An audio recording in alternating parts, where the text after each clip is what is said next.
Welcome back to Channel Name, where real-life stories come to life, full of emotion, mystery, and unexpected lessons. If you love stories that touch your heart and open your mind, make sure to hit that subscribe button and turn on notifications, because today's story will leave you shocked, moved, and inspired.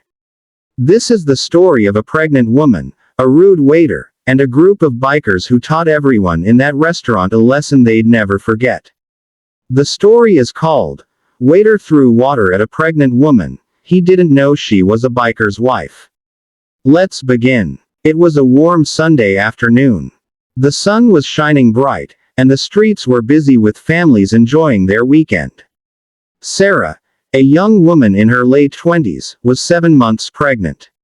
She was glowing, tired but happy, as she stepped into a small but popular restaurant downtown. She had been craving pancakes all morning, and this little place was known for serving the best in town. Her husband, Jack, was away for the weekend with his biker club, a tight-knit group known as the Iron Wolves. They were tough men with leather jackets, loud engines, and big hearts. Jack adored his wife and always told her, "If anyone ever messes with you, remember, you're never alone." Sarah smiled at the thought of him as she entered the restaurant. She held her belly gently and looked around for a table. The restaurant was busy, filled with the smell of coffee and breakfast food. A young waiter named Kyle approached her. He looked tired and annoyed, his hair messy and his uniform wrinkled. He'd been working double shifts for weeks and wasn't in the mood for difficult customers. "Can I help you?" he asked flatly. "Yes, please," Sarah said softly. "Just a table for one." Kyle looked her up and down, his eyes landing on her pregnant belly. Instead of offering help, he sighed and said, "We're full right now. You might have to wait." Sarah glanced around. Half the tables were empty. She noticed that other people were being seated quickly, even those who arrived after her. She frowned slightly but kept her voice calm. "Oh, that's fine. I can wait." She sat on a nearby bench, rubbing her belly gently. Minutes passed. Then more. Other customers came in, and all of them were given tables. Sarah was still waiting. Finally, after almost 20 minutes, she stood up and approached Kyle again. "Excuse me," she said kindly. "I've been waiting for a while. Is there a table available now?" Kyle rolled his eyes. "Look, lady, I told you. We're full. Maybe you should try somewhere else. We don't need someone slowing things down." Sarah blinked, surprised. "Slowing things down," she repeated. "Yeah," Kyle said rudely.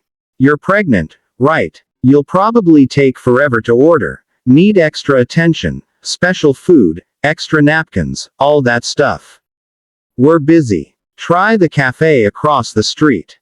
The entire restaurant went silent. People turned to look at them. Sarah's face turned red with embarrassment. She wasn't the type to cause a scene, but this was too much. "Sir," she said firmly, "I just wanted breakfast. I'm not asking for special treatment." Kyle smirked. "You're getting it right now. I'm treating you special by not making you wait any longer. Go eat somewhere else." Sarah bit her lip. Tears formed in her eyes. She turned to leave, but as she did, her foot caught on the corner of a chair. She stumbled slightly, and the glass of water on the waiter's tray splashed across her dress. Kyle looked at her and laughed. "Oops. Guess you got your water anyway." The room went completely quiet. No one laughed. The manager wasn't around, and the other waiters froze, unsure of what to do. Sarah's lips trembled. She didn't yell or curse. She just looked at him and said quietly, "You have no idea what you've just done."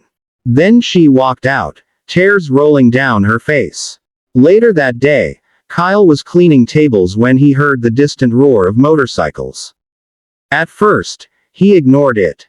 But the sound grew louder, much louder. The rumble shook the windows.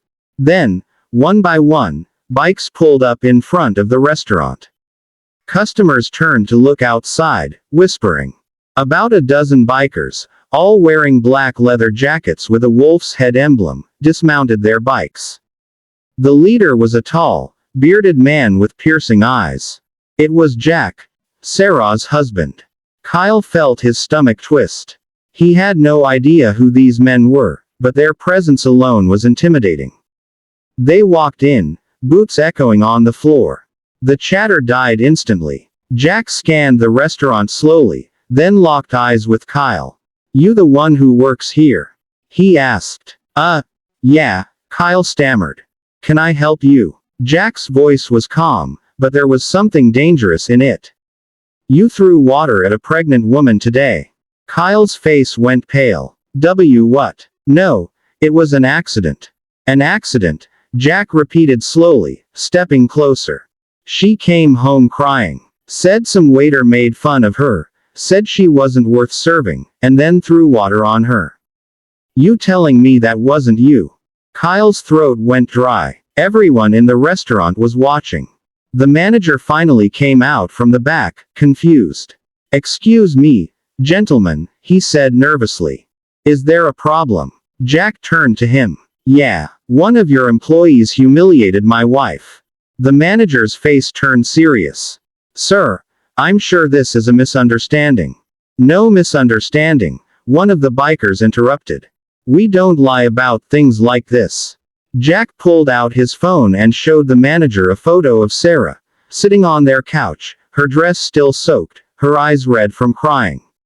"This is how your waiter made her feel." The manager's jaw tightened. He turned to Kyle. "Is this true?" Kyle tried to speak, but words failed him. The guilt was written all over his face. I didn't mean to," he stuttered. "She was being demanding. She was pregnant." Jack cut him off. "And she asked for a table." The room fell silent again. Even the customers couldn't look away. The manager took a deep breath and said coldly, "Go. You're fired. Right now." Kyle froze. "Wait, what? You can't." "I can and I will," the manager snapped. "Get your things and leave before I call the police." Kyle looked around helplessly, then stormed out, slamming the door behind him. Jack watched him leave, then turned to the manager. "Thank you. I didn't come here to fight. I just wanted to make sure no one else gets treated like that." The manager nodded. "I'm deeply sorry, sir. Please tell your wife she's welcome here anytime, and her meal will be on the house." Jack gave a small nod, then looked around at the other diners. "Respect," he said quietly, "isn't something you give because someone looks tough. You give it because it's the right thing to do." He and his brothers turned and left, the sound of their boots fading away. Moments later, the roar of engines echoed again as they rode off into the distance. But that wasn't the end of the story. The next morning, Sarah got a knock at the door. When she opened it, she found the restaurant manager standing there with a basket of flowers, a handwritten apology, and a voucher for free meals for an entire year. He said, "Mrs. Thompson, I'm truly sorry for what happened yesterday. We've taken full action, and I personally wanted to make this right." Sarah smiled warmly. "Thank you. I appreciate that." But there was more. Behind the manager, she saw a familiar figure, Kyle. His eyes were downcast. He stepped forward, his voice quiet. "Ma'am, I'm sorry. Really. I was having a bad day, but that doesn't excuse what I did. I didn't know who you were, and it doesn't matter who you were. No one deserves that." Sarah looked at him for a moment. She could have turned him away, but instead, she said softly, "You're right. No one deserves that. I forgive you." Kyle's eyes widened in surprise. "You do?" "Yes," she said with a smile. "But make sure you never treat anyone that way again. You never know what someone's going through." He nodded, tears forming in his eyes. "I won't. Thank you." That day, Kyle learned a lesson that no job, no paycheck, and no manager could ever teach him. Respect is not about fear or status. It's about humanity. Weeks later, Sarah and Jack returned to that same restaurant. The staff greeted them warmly, and this time, the service was perfect. People smiled, chatted, and treated her with the kindness she deserved. Kyle wasn't there anymore. He had left town and started working at a local shelter, helping people in need. He'd realized something powerful that day. Sometimes, it takes losing your job to find your conscience. As for Jack and Sarah, they welcomed their baby boy a few months later. They named him Luke, a symbol of light, forgiveness, and strength. And every time they rode past that restaurant, Jack would smile and say, "That's the place where a rude man learned what real respect means." Sarah would laugh softly, resting her head on his shoulder. And where kindness won, in the end. Because at the heart of it all, this story isn't just about revenge or justice. It's about empathy. About remembering that everyone, no matter how they look, what they wear, or where they come from, deserves kindness and respect. So next time you meet someone who seems tired, different, or difficult, remember Sarah's words. You never know what someone's going through.